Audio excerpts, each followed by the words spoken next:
और ये आज भी वही चीजें निकाली थी वो लाने की कोशिश चल रही है, बोल रहे हैं वारिस पठान। इनका रिपीट कर रहे हैं साहिल, काय को टाइम वेस्ट रिपीटेशन है।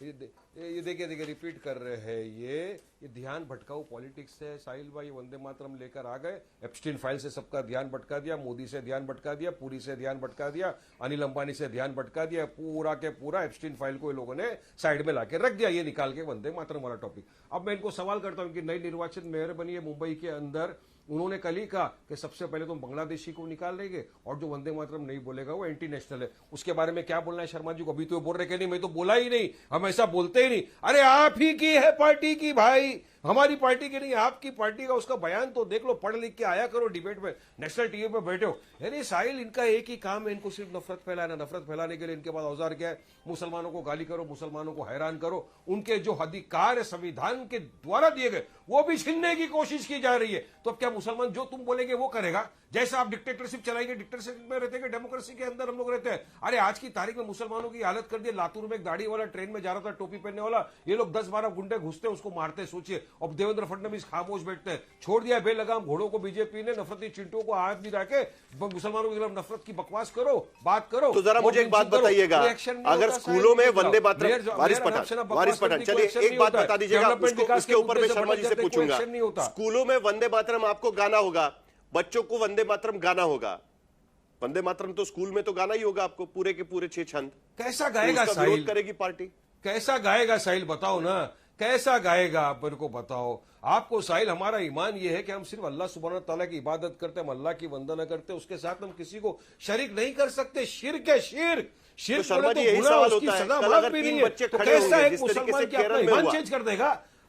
3 बच्चे खड़े होंगे स्कूल में और कहेंगे हम सिर्फ 2 स्टांजा गाएंगे, बाकी के 4 स्टांजा हम नहीं गाएंगे, तो क्या पुलिस की कार्रवाई होगी उन पर? नहीं मैं शर्मा जी, नहीं कोई ऐसा विषय आना ही नहीं है। वारिस पठान की सोच है सर। इस देश का मुसलमान इसको सहजता से लेता है, वो उसका सम्मान भी करता है। अशफाक उल्लाह खां मुसलमान नहीं थे क्या? सैफुद्दीन चिकलू मुसलमान नहीं थे क्या? यही बड़ा मुसलमान है क्या वारिस पठान? ये भड़काऊ बयान है इनके, ये लोगों में नफरत पैदा करने वाली बातें कर रहे हैं। बच्चे के अंदर कोई नफरत नहीं है, बच्चे तो आज भी खुशी खुशी गाते हैं वंदे मातरम को। ये वारिस पठान जो है वो भड़काने की कोशिश करेंगे। आज भी स्कूलों में गान होता क्या? वो मुस्लिम बच्चे नहीं पढ़ रहे हैं? जिसका और वो जिक्र आप कर रहे हैं, कौन मुसलमान गा रहा है? नाम बताओ आज मेरे को, बताओ कौन मुसलमान गा रहा है?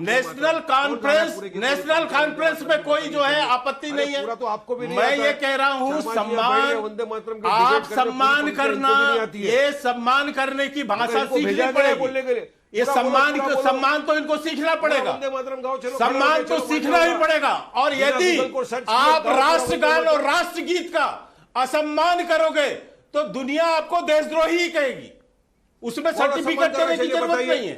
यदि आप राष्ट्रगान और राष्ट्रगीत का अपमान करोगे तो देश का अपमान करोगे। ये आपको याद रखना चाहिए। इसलिए मैं आपको समझाना चाहता हूं।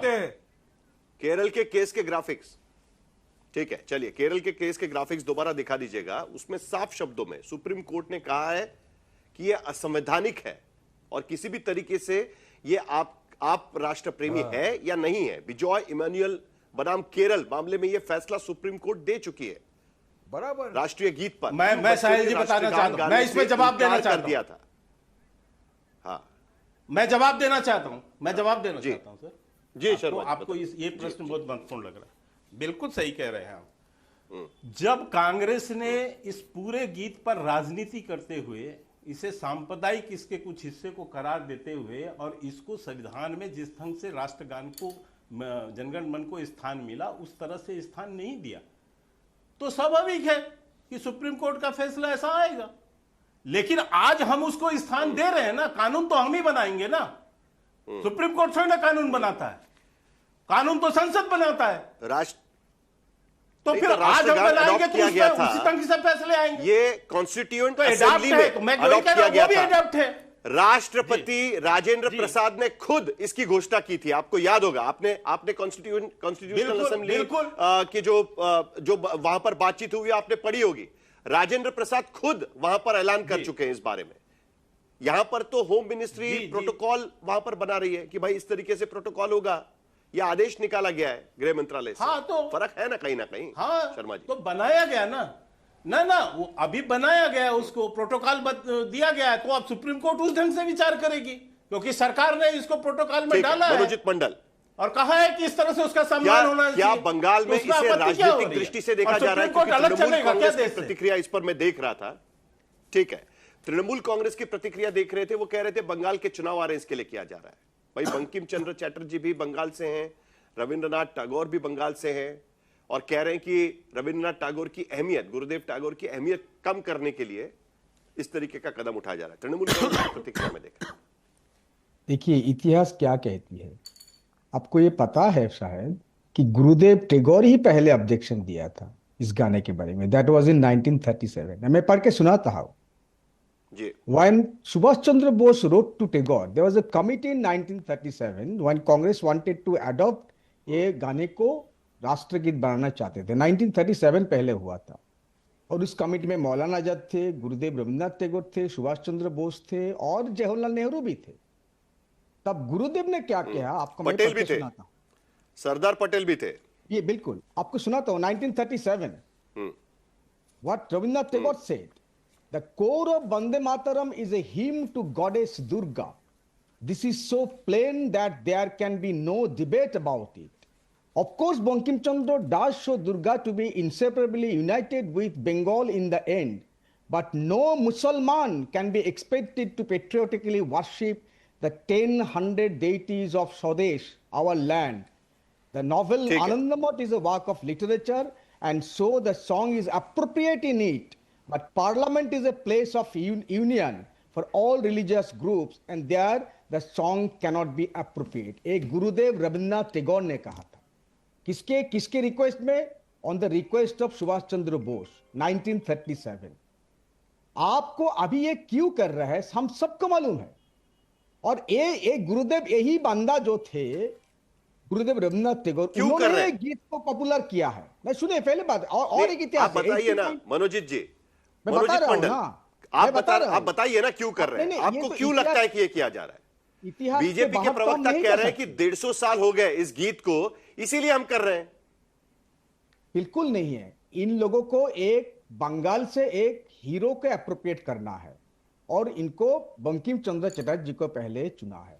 और डिस्टोर्टेड वर्जन, आपको यह भी पता होना है, जब ये पहली बार गीत को गाया हुआ था 1896 में, तब कांग्रेस को जो प्रेसिडेंट थे गुरुदेव ने गाया था, रविन्द्रनाथ टैगोर ने गाया था, उन्होंने इनको पॉपुलराइज किया है।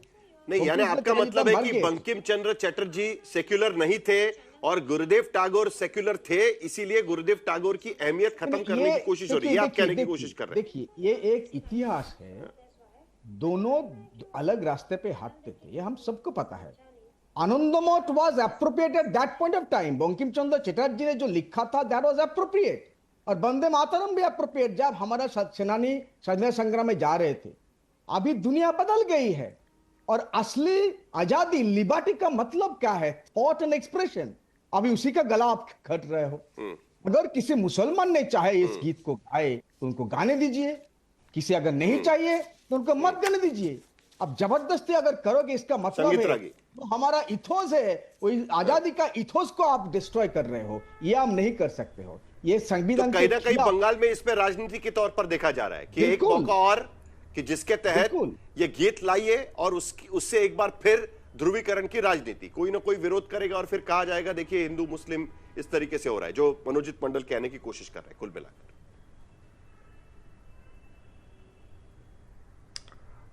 साहिल 1937 तक वो इस्लाम के खिलाफ नहीं था, 1923 तक भी वो इस्लाम के खिलाफ नहीं था, 1908 तक भी वो इस्लाम के खिलाफ नहीं था, क्योंकि पहली बार मुस्लिम लीग ने 1908 में इसका विरोध किया था, और 1923 में काकीनाडा में इसका विरोध हुआ था, और बाद में जिन्ना ने पत्र लिख करके इसका विरोध किया था, जिसके रिस्पॉन्स में कमेटी बनाई गई थी, जिसका उदाहरण अभी मनोजीत मंडल जी ने दिया है।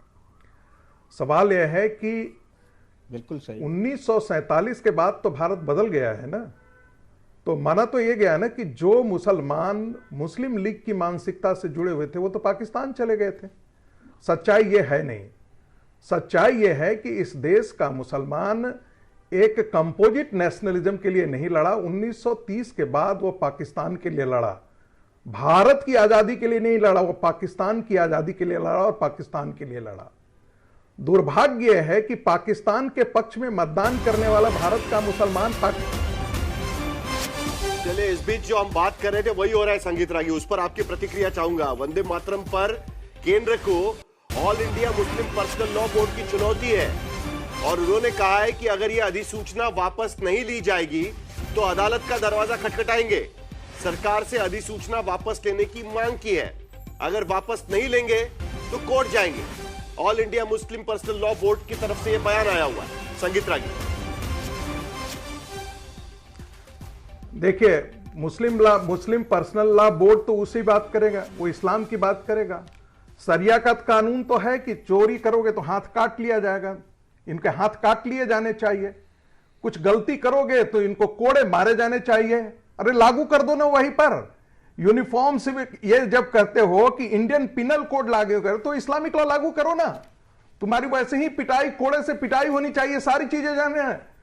शराब पीने के लिए तो तुम्हारा ईमान नहीं मरता है, बाकी सारी चीजों के लिए ईमान मरता है। गांधी जी ने कहा था ना, इसी पर पूछा, गांधी जी ने कहा कि मूर्ति पूजा जब तुम मक्का की तरफ देख करके इबादत करते हो तो कोई ना कोई तो एक प्रतिछाया तुम्हारे दिमाग में होती होगी, वो भी तो मूर्ति की। ये मैं अपनी नहीं कह रहा हूं, ये गांधी जी की मैं बात कर रहा हूं। लेकिन दरअसल मुद्दा क्या है? संगीत रागी जी, सवाल ये भी उठाया जा रहा है। सुनिए तो, सुनिए प्लीज, मुझे अपनी बात कहने, अरे अपनी मुझे बात तो कहने यार, अपनी बात तो मुझे कह लेने दो। आप हमेशा काट देते हो बीच में। बोलिए मुझे अपनी बात खत्म कर लेने दो। बोलिए। मुद्दा क्या है? करिए। मुद्दा क्या है कि चूंकि बंकिम चंद्र चटर्जी ने लिखा था और आनंद मठ और उनके 4 आर्टिकल हैं। एक आर्टिकल में उन्होंने कहा कि entire medieval period was a chronicle of rape of Hindu movement, destruction of Hindu temples and mass conversion of Hindu. इन आक्रांताओं ने हमारी महिलाओं का बलात्कार किया, धर्म परिवर्तन किया और हमारे तोड़ा, मंदिरों को तोड़ा। और आनंद मठ में भी इसका जिक्र है कि एक प्रकार से इन मलेच्छों से हमारा कम से कम इमेंसिपेशन हुआ है ब्रिटिश राज के आने से। तो दिक्कत यहां पर है कि वो अनसेकुलर हो गए। बंकिम को इसीलिए वो मुसलमान घृणा की दृष्टि से देखते हैं और यही कारण है कि वो वंदे मातरम को घृणा की दृष्टि से देखते हैं, बाकी और कुछ नहीं है। सिंपली बात कि भारत का तो आप मुझे मुसलमान बताइए, भारत की सभ्यता और संस्कृति से घृणा के करता है 4 स्टांजा नहीं गाए जाएंगे, ये करने का फैसला करने में सरदार पटेल शामिल थे, महात्मा गांधी शामिल थे, सुभाष चंद्र बोस शामिल थे, जवाहरलाल नेहरू शामिल थे। और उसके बाद कॉन्स्टिट्यूशनल असेंबली में उसके ऊपर चर्चा होने के बाद राजेंद्र प्रसाद भी उसके बारे में फैसला ले रहे थे। क्या आपको लगता है सिर्फ और सिर्फ इसके वजह से फैसला लिया गया था उस वक्त? संगीत रागी, क्या सिर्फ और सिर्फ इसी के वजह से फैसला लिया गया था जिसमें सरदार पटेल से लेकर राजेंद्र प्रसाद तक सभी लोग शामिल थे? मैं बिल्कुल सही बात। भारत की आजादी से पहले मुस्लिम लीग के जो मुद्दे थे, क्या भारत का मुसलमान आज भी उन मुद्दों को लेकर के खड़ा नहीं है? क्या भारत के मुसलमानों की मानसिकता में कोई परिवर्तन आया? जल्दी से जवाब दीजिए, आशुतोष भी इंतजार कर रहे हैं। ठीक है। और सुप्रीम कोर्ट का पहली बात है, सुप्रीम ये कोर्ट साहब का क्या बोलते हैं हम सबको पता दुर्भाग्यपूर्ण है। 1947 में जब देश विभाग हुआ था, भारत में, इंडिया में ज्यादातर मुसलमान रह गए थे। आपको अभी तक, आज तक भी इस देश में मुसलमान पाकिस्तान से ज्यादा है। आप उन सारे लोगों को आप अपमान कर रहे हो। और आपके जो आपको सुने मेरी बात सुने, आपको जो दादा नहीं सुने, अरे आपके बीच तक नहीं बोला, आपके बीच में नहीं बोला, आपके जो दादा परदादा थे ना, अरे सुनिए बात सुनिए, इतिहास को सुन लीजिए, आपको मैं इतिहास पढ़ा रहा हूँ, सुनिए। आपके जो दादा परदादा साहब के साथ है ना, वो 2 हिस्सों में बट गया था 1943 में। आपको पता ही नहीं, इसका कोई अवदान नहीं है इस देश में आजादी के लिए। मालूम है, दादा परदादा श्यामा प्रसाद मालूम है कि चलिए जरा एक चीज और संगीत रागी से पूछ लेता हूं मैं, उसके बाद आशुतोष जी के पास चलेंगे। जिन्ना का बहुत बड़ा कंट्रीब्यूशन है और मुल्ला का बहुत बड़ा कंट्रीब्यूशन है। तुमको चलिए ओके,